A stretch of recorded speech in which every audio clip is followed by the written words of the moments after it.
this morning to talk to Brian Haigh. Morning, Brian. Morning, Dave. Now, Brian, he was the director of this film, this Barnsley, a town and its people. And I think you're the last surviving member, Brian, are you? Unfortunately, yes. The Rotary Club. Right, so can you tell us all just a bit about the film? When, the obvious question, when was it filmed? 1973-74, it was at the request, I was a member of Barnsley Rotary Club, which of course all the other people who participated in the making of the film were, and we were asked by the Rotary Club of Barnsley if we could make a film about the town, which we were delighted to do. So the Rotary Club liaised with all the companies in and around Barnsley for us to have access for filming. Right. So we went along with our cameras and so on and filmed it. I know Tony Galvin, he was the... Tony Galvin was the editor of the Barnsley Club at the time. And he wrote the script. We're just actually looking at the film here without the sound. It's just bringing the titles up. And so who's the bloke who was do the commentary? Tom Bamford, he was a member of Barnsley Club. Tom Bamford. He was thought to have a nice Yorkshire voice for the job. People could hopefully understand worldwide. I mean, it is fascinating, man. We're just looking at all the old firms, Beeson and Clark, and you know the old National Coal Board and Wilson and Longbutt. They're all now defunct, and that's unbelievable. And you know, in so short a space, it's so a big change, if you like. I mean, you caught this lot, and it's, I suppose, in its heyday, 1974. Barnsley was booming at the time, of course, with all these various industries. Coal, of course, being the mainstay, followed by glass, but it had lots of other industries as well. I know. Unfortunately, they've all gone now. I know. In the miners' strike in 1984, 15,000 miners just inside the borough. But this is fascinating. It's a lovely film, you know. It is on the YouTube as well, but what we've got here is the old film, the complete film, if you like, you know. Brian, we're just looking now at the Mayday Green Market. I mean, it's wonderful. I mean, that was complete. We've also got some films of Market Hill in 1963 for the museum, but this is fascinating. I mean, what can you remember about this lot, you know? We went down, I remember Dorothy Hyman being there, she was giving the special awards out, so we thought we would go and take a few pictures of Dorothy Hyman presenting the prizes to the stallholders. This bit of now, Brian, I've got this piece on another film, on an 8mm. Right. The Oldfields, what do you call it? P&P, Oldfields, I remember those, yes. I mean, and what... You could spend an afternoon in Barnsley Market and be entertained all afternoon. I know, and what is so fascinating, what jumps out, everybody looked thin. Do you reckon everybody was thinner, you know? Yes, I never thought about that. Probably they were. I mean, that's Joe Edwards, of course. It is, yes. You know, but fabulous, it's a fabulous piece of social history. I mean, it's not, 1974, in technological terms, the video camera wasn't invented until 1990, so that's right. This was done on the old way. We had a tape recorder and a cine camera, and we got to try and marry the two together when we'd done the recordings. That was all shot wild. The film was shot separate to the... That is why it was so difficult to do. It was very difficult. Real to real, that's fascinating. Trial and error. To try and get the pictures and the sound to match, I mean, don't forget, I mean, you had all these big Hollywood blockbusters, Cleopatra, and they had the gear. Yes, we so, did, I mean, as amateurs. I mean, I'm just looking at Market Hill here and the town hall. I mean, how things have changed, right? So, you know. It was shot on 16mm, which was a good thing. It's better quality, of course, than the 8mm. Than the 8mm. I mean, in 1974, there were not many people, Brian, went at 16mm. They didn't, no.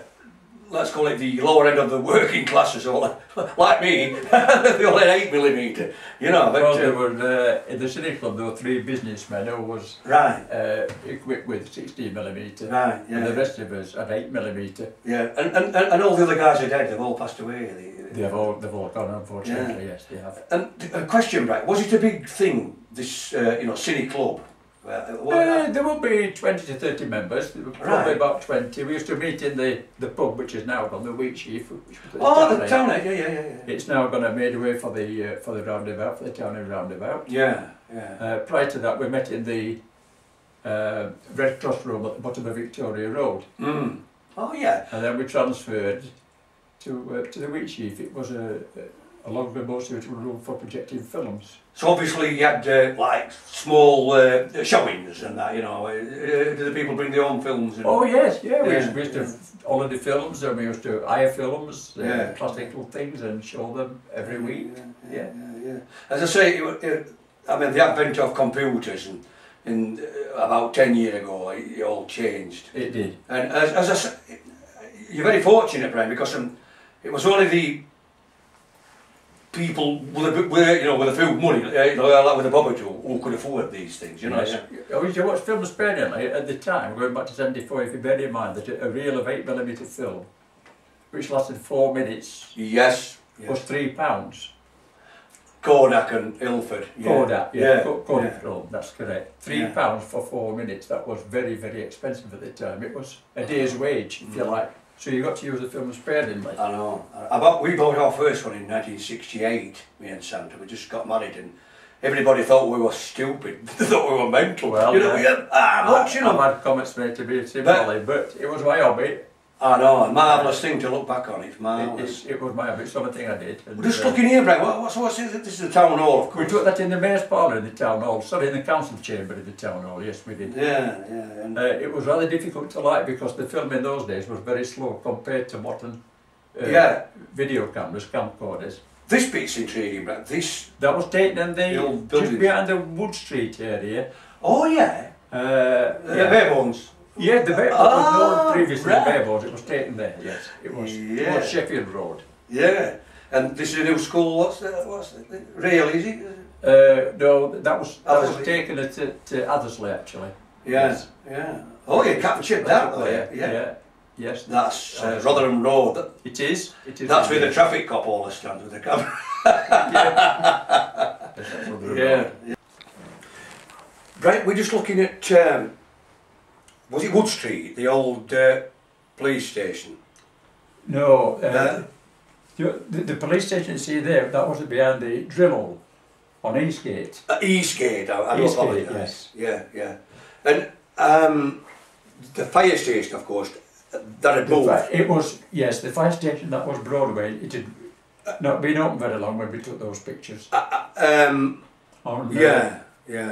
Broadway. That was it. That was in Eastgate. The old fire station was in Eastgate, wasn't it? No, the old fire station was in Churchfields. Churchfields, and then they moved to Broadway. Right. The police parade ground was on Eastgate in the drill hole. Yeah, I know. That's where that was filmed. If there were a fire war in the old deck, we had to go there to drill, you know. Yeah, but this is a marvellous little film. It's yes, it had not been open very long, the fire station. It's actually, it is crystal clear. The fire lady, she's saying accident, Summer Lane. And the big question, what we all want to know, that accident, was it for real or did you... Oh, she was calling a fire in Summer Lane. Right. This accident here, this was taken outside Ted Johnson's garage along Doncaster Road. Where was that garage? On Kendrick. That's a write-off, that car, isn't it? To show the emergency service at work, yeah. And this is the old Beckett's. The old Beckett Hospital, that's right. That's the old Beckett Hospital. Of course, that's been transferred now to Gober Road. Yeah. Or the new hospital there. Oh, it's a marvellous little film. It's, I think you just caught it in time. And well, we did this for the Rotary, and then the council, Barnsley Council, decided that perhaps they actually obtained a copy, Right. And they was going to put it in their archives for future generations. Well, it's only, what, 36 or so years since it was filmed. Yeah. But perhaps in another 50 or 100 years. Oh yeah. I spotted the pit, Brian, this colliery. Oh yes, Moncton. Moncton, yes, as you leave Royston for Haigh, it's on the left there. Yeah. That's where that was filmed. It had a wonderful tower. It had a tower, went up there in a lift to do some shooting. Yeah. On the ground below, yes. It was called a copy winder, actually. The idea being that the winder was on top of the shaft, a direct, it was a complicated Ward-Leonard system. It cost a bob or two, and it was a big white elephant, actually. Yeah, because the colliery closed not long after. This is Moncton now. Yes, that's right, that's where we filmed that, that's Moncton, yes. Yeah. Of course, years after they opened the drift, Royston Drift, over the road. That's the copy winder. That's right, that's the tower. We went up there in a lift. Oh, so you went up in the lift? We did. Did you? We did, yes. Yes. Yeah. Yes. Marvellous. I'd like to know what this pit was. Somebody was saying that it's woolly. They know this guy with the I can't recollect. I was there when we filmed this, of course. I'm not sure if it's Barnsley Main, to be honest.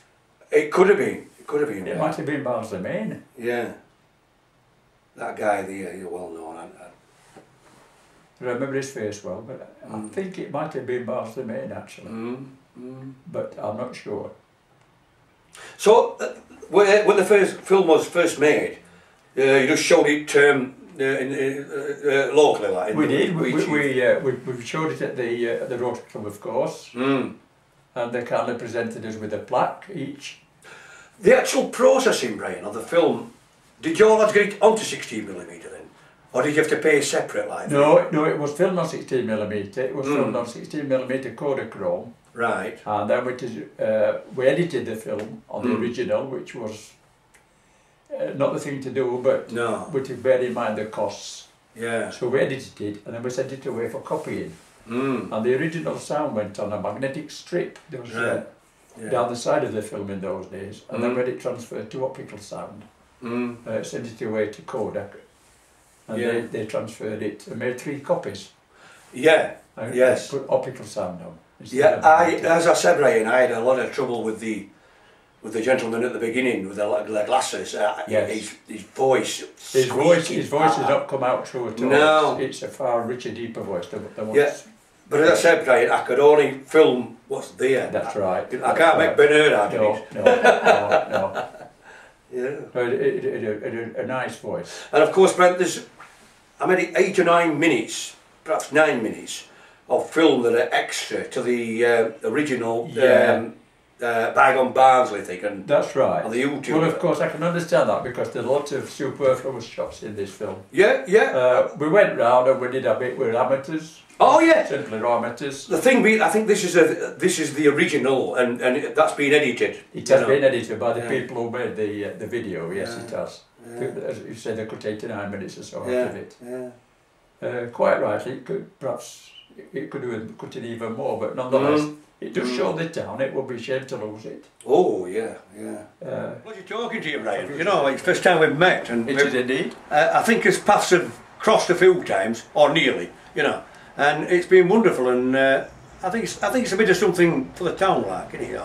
Well, so, yes, hopefully. Is there anything else you want to say, like, you know? No, nothing at all. It's been a very enjoyable session I've had with you. Yeah. And, yes, I've enjoyed every minute explaining what we did and where we've been. And it's a time capsule. It's a time thing in history, like. That's why the Rotary wanted to do it, for exactly that reason. To be a time capsule, and that's why the council, the Barnsley Council, decided to get a copy, put it away somewhere in their archives for future generations. Okay, anyhow, thanks a lot, Brian, and it's been a pleasure. It's just for me. Cheers, mate. Many thanks.